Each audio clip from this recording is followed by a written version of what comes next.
This is Dr. Charles Parker, and you're listening to Core Brain Journal. It's a place where I connect both fresh discoveries and interesting different perspectives from advanced mind science with the realities of real people and everyday life down on Main Street. Well, welcome, folks. Here we are one more time at Core Brain Journal. We're really excited about this meeting tonight. This is with Dr. Mark Bertin. Mindful Parenting for ADHD is the book he wrote. And we're going to talk about mindfulness. And it's an interesting context because we're talking about mindfulness as it relates to the large picture of ADHD. Welcome, Mark. We're really looking forward to talking to you. Oh, thank you so much for the invitation. I'm glad to be here. So I'm just going to do a brief intro for Mark, and then we're going to go ahead and talk about what the subject, really how we're going to get into mindfulness. I'm very curious about what his position is. So Mark is a developmental pediatrician. He's an academician and in Pleasantville, New York, and an author of these two books, Mindful Parenting for ADHD and The Family ADHD Solution. These books integrate mindfulness into the rest of evidence-based ADHD care. So he's not trying to give you a cookie cutter solution. He's not trying to say, boom, this is the big answer. Dr. Bertin's saying, let's really look at the complexity of this situation and introduce mindfulness as a complementary tactic to dealing with a variety of the issues that we have to deal with every day. So he's an assistant professor at pediatrics at New York Medical and on the faculty of Windward Teacher Training Institute. And he is on the editorial advisory board of Common Sense Media. And he just told me that by the time this comes out, he's very involved with Mindful Magazine, and he's very likely going to be on the cover of Mindful Magazine by the time this whole thing comes out. So that's going to be very exciting to see that article. So tell us, Mark, about mindfulness and how it relates to parenting and ADHD. Really, our audience may not have an idea of even mindfulness in the larger sense. So if you could start on the basics, please. Sure. So the best way to think about mindfulness, I think, is that mindfulness is almost analogous to like physical fitness. So that, the premise of practicing mindfulness is that it's a sort of secular version of what was traditionally developed in the East, but really was developed in the West, in inner city Boston, to be a very accessible way of really training a whole bunch of different cognitive skills that just make life easier to manage day to day. So, there's a stereotype often of, mindfulness is having its little pop moment in the sun where it's like on all the headlines, and there are a lot of people, tying it to all sorts of amazing things that I hope it really can do. But at its most practical level, mindfulness, and I'm going to define it in a second, but I'll just sort of lay out big picture, is a way of really just dealing with the fact that life is uncertain, changing, challenging for all of us in different ways. A lot of the habitual things we fall into when we're feeling stressed, when life gets, overly demanding, aren't always the most useful thing, the most useful habits any of us can have. We all have stuff to work on. And mindfulness is a way of just working with, trying to be more aware of what's influencing our lives, trying to be more responsive instead of just falling back on reactivity and habit. Really, we'll see if we get into today, really building things like there's research into a concept called self-compassion, which is just a recognition, and this is so pertinent to ADHD that most of us have kind of this habitual inner dialogue that's very critical and overly demanding and negative. That is, when it comes to ADHD, certainly, even amplified more because so much of ADHD, is a challenge of just getting day-to-day stuff done well. So, the one-line definition of mindfulness is often something like aiming to pay, more attention to our real-life experience as it's happening with a particular perspective of more compassion and curiosity, and less reactivity. And that's kind of like a one-line, description in a nutshell. Mm-hmm. And yet, it's trying to describe something like trying to say, like, what is physical exercise? It isn't any one thing in particular. Yes. So the practice of mindfulness is an acknowledgement, and it's really a kind of cool new brain science that really at any age, if we practice things repetitively, our behaviors in essence rewire the brain to some degree. So it's not like a blank slate, but research has shown, some of it particularly around mindfulness, that if we practice focused attention, our ability to attend improves. And if we, practice, if we work on changing habits, if we work on new skills, you can actually see the brain rewire itself. If you learn a new, some of the research has been shown, like even at any age, if you learn like a new instrument, you can show growth in the brain. So we're trying to take advantage of that to, really, instead of what we would more typically do, which is just, fall back on, routine and just let things be, we can actually more proactively take care of ourselves. So it's a way of thinking more deeply about changing reality, because we all have to deal with changing reality. Mm-hmm. And that changing reality throws into operation heightened executive function opportunities. And either our executive function is really working well, or we're trying to just establish a pattern of dealing with changing reality that itself has a variable complexity.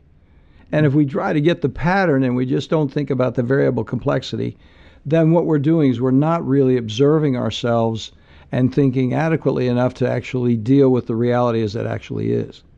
Yeah, I mean, what you're basically saying with mindfulness is that, the core sort of starting point, which is an interesting one when it comes to ADHD, is that, because it isn't unique to ADHD, is that, most of us spend most of our lives kind of very often doing one thing, but we're really mentally somewhere else entirely. So, we're here, maybe you're listening to this podcast, and I could tell you right away that you haven't paid full attention. Most people couldn't have possibly paid full attention to every word, because that's not what the mind does. So you're here, but then you're, worrying about something in the future, or you're reminiscing about something that went great this morning, and your mind's all over the place. But one of the things that we need to realize and start working with over time is that anytime we're kind of doing one thing while attending somewhere else, we're on autopilot. We're not really giving it our attention. We're not making choices. We're falling back on habit, which, isn't inherently good or bad either. There are times in life, falling back on routine is important. It's a way of, staying safe or something else. But we over rely on it often, so that, your child isn't doing their homework consistently, and it's like day 402, it feels like. And it's so easy to just go upstairs and just fall back into exactly that same discussion, that exact same approach to the situation that hasn't worked for, 402 days. And one of the simplest ways, to change a habit is just to recognize it, like, okay, and, I'm falling back into habit here. And if you can just catch yourself and pause, that's your opportunity to try to do something different. And this is really, the starting point of the practice of mindfulness in the West was really as a stress reduction program initially. Mindfulness is meant, at its core, to help us stay more settled under stress. And it's not a stress elimination program, but that's impossible. But it's just helping us manage stress more skillfully. And when you look at what happens with ADHD, is like, since ADHD affects executive function, ADHD itself, massively increases stress. It's just, just makes day-to-day living harder if you have it, or if you're the parent of a child who has it. Life just becomes that much more stressful. And then under stress, we're less likely to be able to be at our best, and we're less likely to be able to think clearly, making choices, and we're less likely to do even, some of the more subtle parts of ADHD care that don't get talked about enough, like, just implementing like a new behavioral plan at home takes a lot of consistency and energy, and breaking habits, like, this is how I was raised, but now I'm being told to do it differently. So with mindfulness, we're not looking for perfection. We're not trying to, aim for some, blissful different place or anything. Really, all we're doing is trying to see life, see life as it really is. See, for the purpose of today's discussion, see ADHD really realistically and clearly, for all its complexity and all the nuances that executive function affects in everyday life.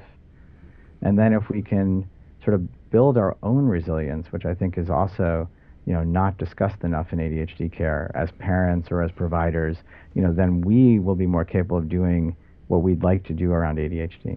I quite agree with you. That's so well said, because what happens is if we have some greater resilience as parents, we will model that resilience for those individuals who are in our family, for the kids we take care of, and for our spouses, as you said. It's not just the kids who have ADHD, it's a whole larger picture of how we work our relationships with our fellow human beings.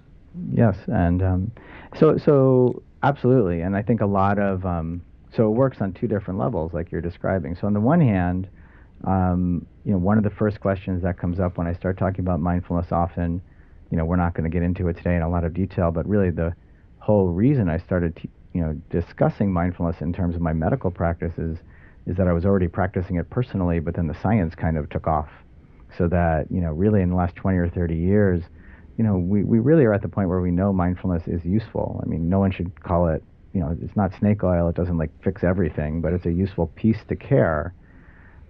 So one of the first questions that comes up is now that I see, as an individual, if you see well, that's, wow, mindfulness, great, I want to do it. How do I get my kids to do it? And really, like you said, the first step to that is really just practicing yourself. Your own practice and your own resilience is going to spill over into your family. And then the second piece, I think, is just a starting point. The research in mindfulness is fairly clear that mindfulness can build attention. There's a big study that came out just this year looking at all the research around ADHD. So even with ADHD, if you practice mindfulness, your ability to attend improves, not as a replacement for anything else in care.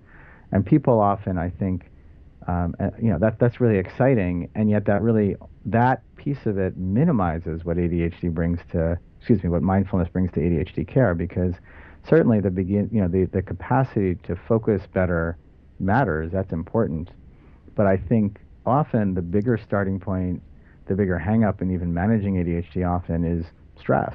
It's just that people are overwhelmed, so that the attention piece is great, but if you can offer someone tools that help them feel more just grounded, then they're going to be more likely to make the choices they need to make to get on top of the ADHD themselves, which is a whole, there's so many different things you can work with around ADHD, and yet most of them take some effort, take some consistency, take some flexible thinking, maybe thinking about things differently than you did before. Well, I quite agree with you, because one of the things I've talked about a great deal is that the preponderance of people that I see in my practice don't really suffer from attention deficit disorder, but attention abundance disorder. So in the sense of thinking too much and having a profusion of thoughts and being unable to sort them, then becomes a great addition for the stress, because that's where the overwhelm comes from. And so that mindfulness then, and I'm interested in your response to this, it gives a person a chance to break down things in a peaceful way and sort a little more slowly than really being overwhelmed by that inefficient abundance. It does relate in that way, and it's an important point, because mindfulness is also sometimes simply described as another way of saying it is mindful awareness, and that's a really important distinction, because I think, especially in my experience with ADHD, people are often, kind of overwhelmed by the idea of sitting and practicing focus a little bit. And it turns out that's not the point of mindfulness at all, really. I mean, the premise is basically we're all going to have busy minds. That's just like the state of things. ADHD may make it worse for some people, but it's, there is no point where your mind is totally still.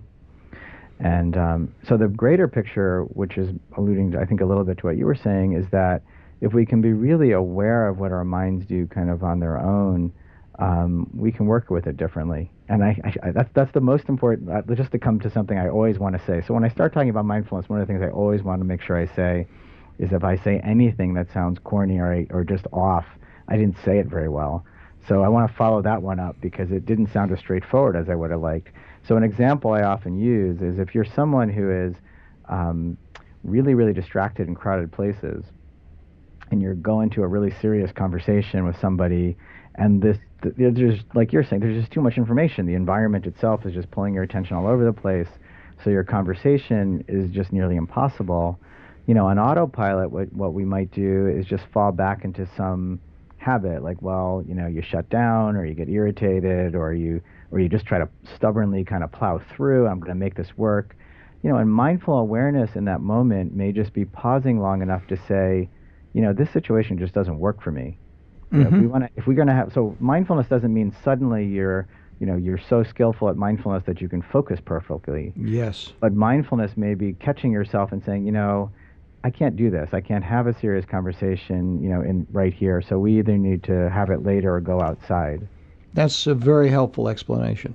Yeah, and that's really what you're working with. Like, you can't, it's like if you can catch yourself and not do the habitual thing, maybe you just handle the situation differently. So, and that's the sort of awareness you're looking for. And then if you want to add a second layer to it, in that same moment, often there might be like this really heavy inner judgment going on of like, I can never handle situations. I always blow it. Why can't I just focus? There's this other weight to ADHD often of just like, this inner criticism basically. And if you continue to work with mindfulness, you can look at that situation and handle it differently logistically. Like, I'm going to choose to go outside. And you can also sometimes handle that dialogue differently and just sort of, in essence say like, that's just that mental habit of judging myself. And really over time, you can actually practice sort of creating a little space. Like, yeah, I got it. That's a habitual voice. One of the things that often comes up in discussion of that is, like if somebody else was saying that kind of stuff, I'd be pretty pissed off and walk away. But because it's coming up habitually, in my own mind, I take it really seriously, and it sort of it starts to weigh down on life. When really it's just a habit, and just recognizing it as like that's another habit too. You can start to shift your relationship with that also. Well, that second layer was really a self-esteem layer that you were talking about. Exactly. Yeah. And what happens then, from what you're saying, is on yet another level, mindfulness grooms that internal feeling of one's own relationship with oneself, so that they have permission to actually end that conversation at that moment because it's just not working for them. And it's really okay to do that because they will be more efficient if they change the venue or have the conversation at a later date. Absolutely. And there's a great body of research. Kristen Neff is a researcher in Texas who's done research on a topic called self-compassion, which is kind of a loaded term in the West, but really is a very solid psychological, concept, which basically says that if we're overly driven by inner criticism, we're less likely to make clear decisions. We're less likely to, feel happy and a sense of well-being. And there's often a fear that that critic is actually what's motivating us. But really what Dr. Neff's research shows is that it's quite the opposite. If you can change your relationship with that critical voice, develop really, nothing. I mean, it's common sense to me that, it's like really just trying to treat ourselves just like we would treat a friend, not like we don't have stuff to work on, but just not any more negative than we are to anybody else. And when you shift that perspective, actually people describe being over time more motivated, more capable of change. So, it is definitely like giving yourself permission to just, we spend a lot of time wrestling with that type of thinking. But it's not very logical thinking to begin with. I mean, you could wrestle with it logically all you want, but it's an irrational habit. So sometimes you just need to, like you said, give yourself permission to say, that's just that pattern I picked up. We've all have it in different ways, probably going back to childhood. And instead of, trying to be logical with it, I'm just going to sort of, step aside from it a little bit. Well, and this is where one of the sort of non-helpful aspects of psychology comes in, because there's so many permutations and what ifs regarding that moment in time that you may project into that other person, that they may react this way or another way. Oh, yep. And in that psychology, in that psychological quandary, in that unmanageable cognitive abundance, the person can become frozen looking for the right answer, as opposed to saying, here is where I really am myself in this context. Absolutely, and that it's trying to find, just trying to find our way out of those cycles more consistently, and then not judging ourselves for the fact that we're all inherently imperfect and in spite of our best intentions are going to get sucked in again. But we can work on it and just become better at catching ourselves more often. And then, bring mindfulness back, I hope, to the rest of, it's like it doesn't replace, but it sort of augments all of ADHD care in that way by helping manage stress, helping, it can support behavioral plans very directly in many, many different ways. You can help with communication with people who have ADHD, when you're at school meetings. So it's not, to me, meant to replace anything as much as just create this sort of foundation that really supports everything else that's going on. So true, so well said. Now let me ask you this question, because you're piquing my curiosity here, and that is, do you recommend a specific practice in your book or in your own practice that might be relevant to this point that we're talking about, how they can practice? Do you specifically have a type of meditative practice, for example? Right. Well, there's two things to look at when it comes to getting started. I mean, basically, getting started with a mindfulness practice is like trying to, start a new habit, like a new gym habit almost. And there's really two ways to go about it. Often benefiting from some type of structure, like like joining, like following a book or joining a class is often an easier way to do it than just trying to do it on your own, just because, any habit requires some structure to get started. So, so there's countless, there are apps now. There's apps, there's books, there's CDs, and basically, the way to look at starting with mindfulness practice is there's the formal practice, which is kind of like hitting the gym, and that's what mindfulness meditation is, and that's an important distinction too, because I don't know lots about other types of meditation, but it's not, it's not meant to be a perfect practice. It's not even meant to be a relaxation practice exactly. It's just working on these skills that relate to mindfulness, just like you'd try to, get more muscular if it was important to you by lifting weights. And that formal practice, there isn't a single practice. Often we start with focus on the breath, just because, it's just something to focus on. Honestly, we're breathing. But there's many, many different ways to do it. And I have a bunch of my own practices online. People can grab, they're free. There's other people who do as well. But the formal practice of it is just something you start with and try to do consistently until it becomes more familiar, not because the sitting practice itself is so important, but because that perspective starts spilling over into everyday life. But the informal practice of mindfulness is often talked about like, hitting the stairs instead of taking the elevator. If you want to work on being more attentive in everyday life, that could start with just like putting aside putting aside phones and trying to give your full attention to a family meal, or, playing catch. And every time you notice yourself, ruminating about work, trying to bring your attention more fully to playing catch, or really, anything you'd like to do more habitually. So the informal practice of mindfulness can be really brought to almost anything you're doing day to day. There was a little study they did recently where they taught people how to wash the dishes as a mindfulness practice, and found that that over time it became a bit of a stress reduction moment, and that was and it's more intuitive than it sounds, because basically what you're saying is, you can wash the dishes and remain caught up in all the annoyances and junk that went on during the day, or you could just take that moment and just use it as a mindfulness practice and let yourself settle for a few minutes. So, and that's all it is a lot of the time. I mean, the stress cycle itself tends to just escalate itself all day long. When you're stressed, you think differently, you feel differently, which influences the next thing that happens profoundly. And some of managing stress can just be catching yourself a few times a day to let things settle again.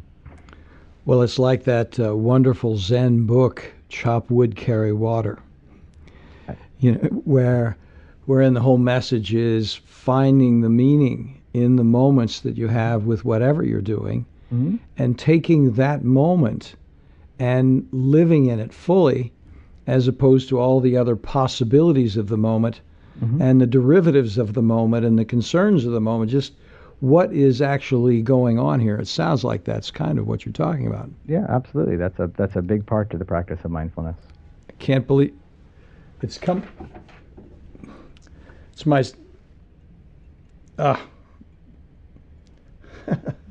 do I turn? That's my son calling me from California. He doesn't know. And I turned my phone off so it wouldn't ring, but he rang it all the way through. Sorry about that. That's okay.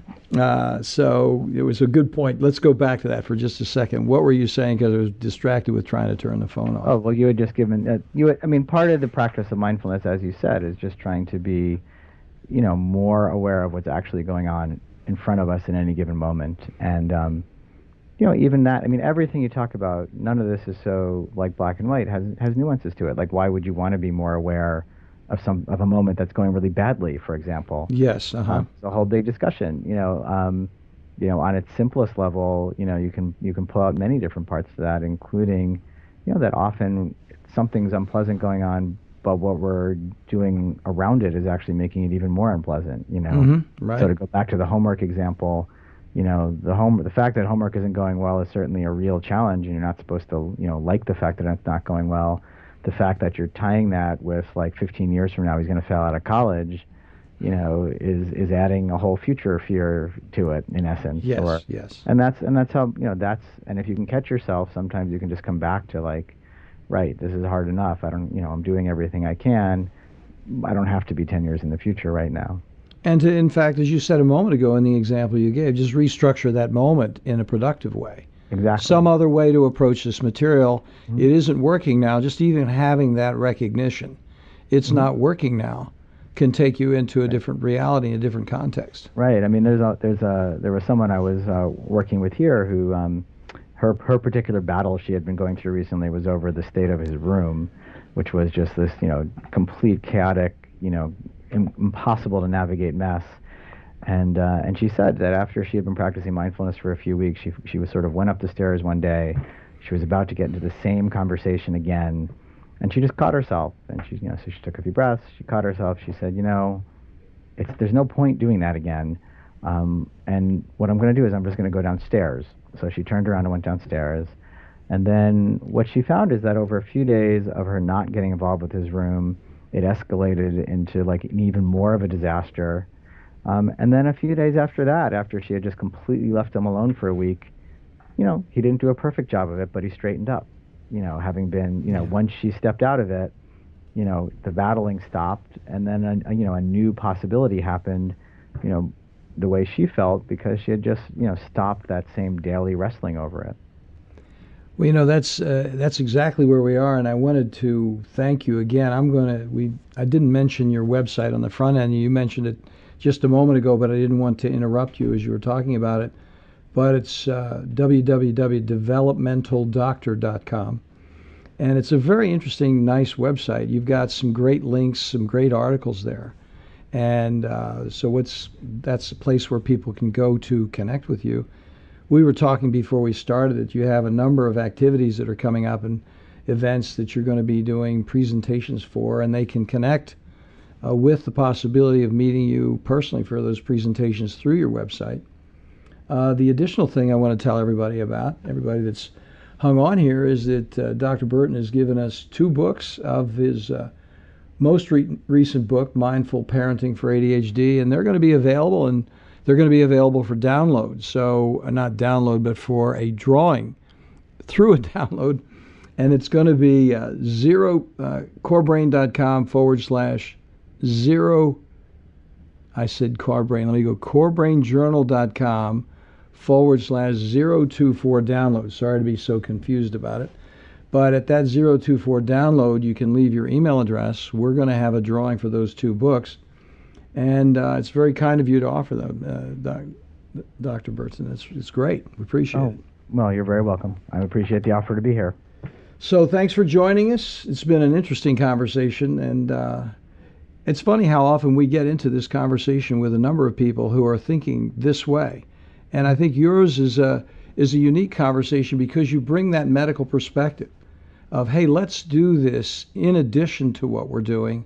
From a medical perspective, it makes sense. And the research is there. Thank you so much. You're welcome. Thanks so much. I look forward to seeing you again soon. Thanks for listening to Core Brain Journal.